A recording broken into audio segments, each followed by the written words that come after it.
Yes, so with the extrovert people, they are such a vibe.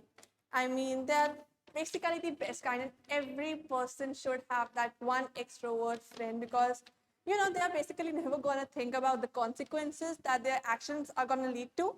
Yet they're so happy and joyful and so supportive with every single decision that you're gonna take. I mean, they might be sometimes a rebel too for you, but basically they're such a kind and a wild people. I mean, I am talking about me. I am not basically an extrovert, neither I'm an introvert. I'm kind of an ambivert, but I am more inclined towards the extrovert side. I love being social, I love socializing. So, yeah. Anyways, we're not talking about me here. It's the Clat point of view. It's the Clat exam we are talking about here. The next kind is of an ambivert. Now, introvert and extrovert, they are major two extremes. Introvert are shy and just certain overthinkers, while extroverts don't really think. They're just themselves at the moment, and that's all they care about. While ambivert is a neutral term for them. Ambiverts are both. They are both the extremes, but they're most of the time normal. They have those two different personalities, but it's just according to the environment and the mood. While most of the time they are just so neutral with every single thing, they are both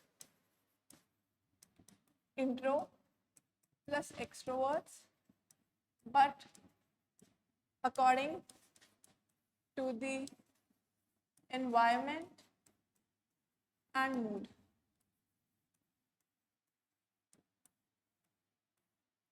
Please don't mind my handwriting. It's just majorly because of my first time use with this smartboard. So yeah, let's just go to it. While the next kind of people we are going to talk about are, I mean, every group, if you have a certain amount of people in your group, for example, 7 to 8 people, you must have an introvert, you must have an extrovert. Majorly, people would be an ambivert.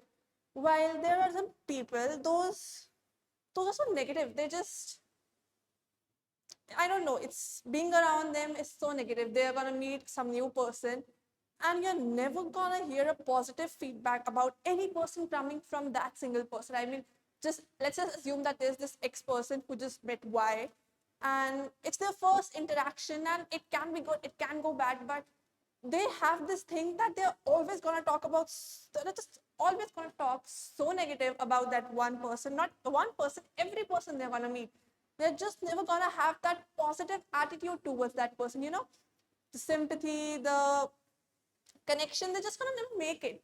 They just basically hate the humankind. I mean, I've had such kind of people in my group, and I'll be like, भाई कभी तो प्यार से बात कर लिया कर यार, just sometime, just once in a time, once in a moment, once in this lifetime, just something good about the person you have just met, you have just interacted with.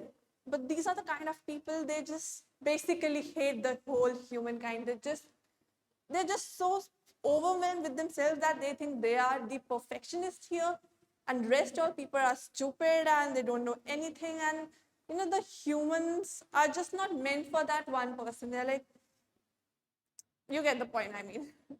So such kind of people are known as misanthrope. What the fuck?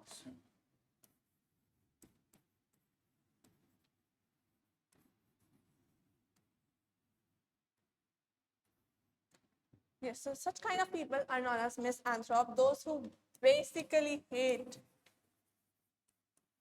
the humankind.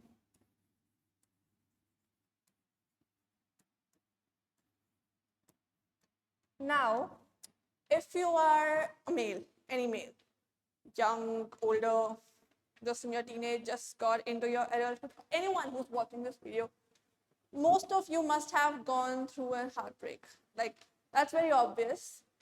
Some people might be exception, but majority of the guys, they do go with some sort of rejection, heartbreak, and they're just so wounded by that one lady, that one woman, that they just they just construct this such a self-defense against women. I mean, they're just so, I mean, they don't like being interacted. They hate that one interaction with any woman now. They're just so, I mean, there's this wall between them that they build around themselves, that they just don't want to get wounded by some other woman anymore. They'll just make that one perception about every single woman that had one major impact on his life once in their lifetime, I guess. So they're basically now they just hate women. They just don't like the womankind. They are like, you are better off alone and let me be and let me live. And they're just rebellious for women. They are against the term of feminist. They are anti-feminist. And feminist is basically supporting women, and non-feminist is like you're neutral. But these kind of people are anti-women, anti-feminist. They're just, and to describe them in one word, it's misogynist.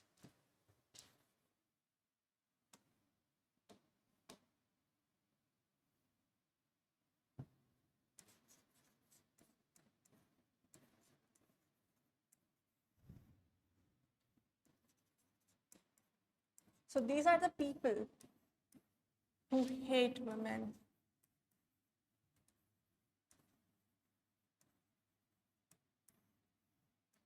And then there are the people who are known as misogynist.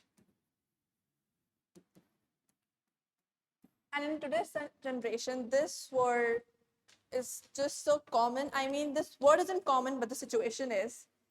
There are people, you must have been in relationships where either the male or the female, they are so greatly in love with you. They just want to be with you all the time. And, it's like they have a habit of yours, but they're just so afraid of that commitment thing. I mean, they just want it to be a fling thing while they can flirt with other people, and, they just don't want to be binded with you. They don't want to be connected with you. They are emotionally connected with you, but they just don't want people to know that, that's my person and I'm committed to him or her. And at our age, it's a minor thing. It's not a big deal. But when you are at a certain age of getting married, these thoughts are not very welcomed. I mean, a couple would be so okay with living in together, being attracted towards the opposite gender, and having that love for each other. But then they are just so afraid of getting committed with that person. They just don't want to be legally binded. They hate the thought of getting married. They just don't want to be legally binding to each other. That's not on papers, not according to government, not according to relatives and all. They just want to be themselves. They want to be together. They want to do everything together. But they just hate the thought of wedding. Like, what is wedding? No, we are not meant for wedding. They cannot have the same rajma chawal for all the years. They want different kind of varieties of food. I mean, if only if you have seen Ye Jawani Hai Diwani, giving a context. But yes, they hate the thing for commitment. So wedding? What? No, a big no. While here's the last category for today that we are going to talk about, and that is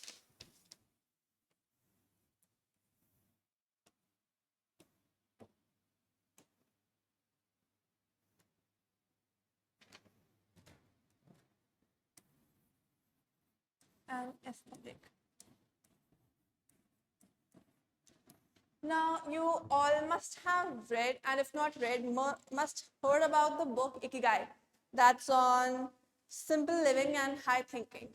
And many of you must have been so influenced by it, like having simple food, no social life, just satisfied with what you have, being lonely, being separated from others is what you need in your life. Basically, more of like monks and Buddha, the teaching, the way they lead, the way they lived, and they told people to live. So that person who believes in simple living,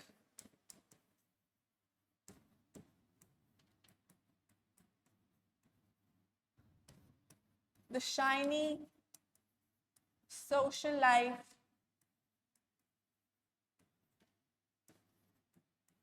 doesn't attract them,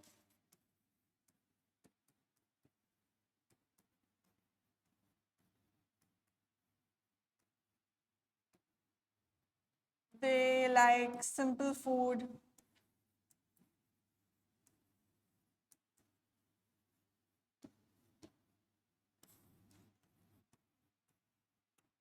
and earthly pleasure.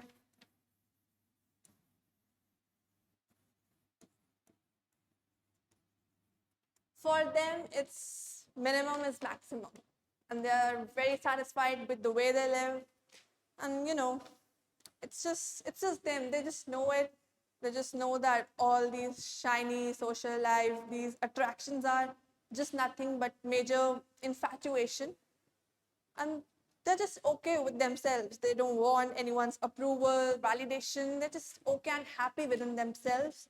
And they're truly happy. And, you know, at some point, humankind is basically they just want more and more. They'll achieve the maximum and still they want more, like more of their capacity. And there's that one certain point where either you attain this level where nothing attracts you anymore and you're just into yourself and into the God and, you know, into that environment where it's just you and the God and the faith and that's all. While what other most of the people go through is depression because once you achieve that life, you don't know where to go because we have this thing that we always want more. We can never be happy with what we have and then comes the downfall where people go in depression. So achieving this is a major thing and it's not a thing for everyone, but kind of once you achieve everything, all your goals in your life, you must go here and you just must go in that one state where you are so satisfied with yourself. And yeah, that is it for this session. And if you liked it, please like and comment. And also do comment if you relate to any personality and you think that that's the personality you have. No one's going to judge you, even if it's good, even if it's bad. I mean, no one's bad. So yeah, that is it. Thank you.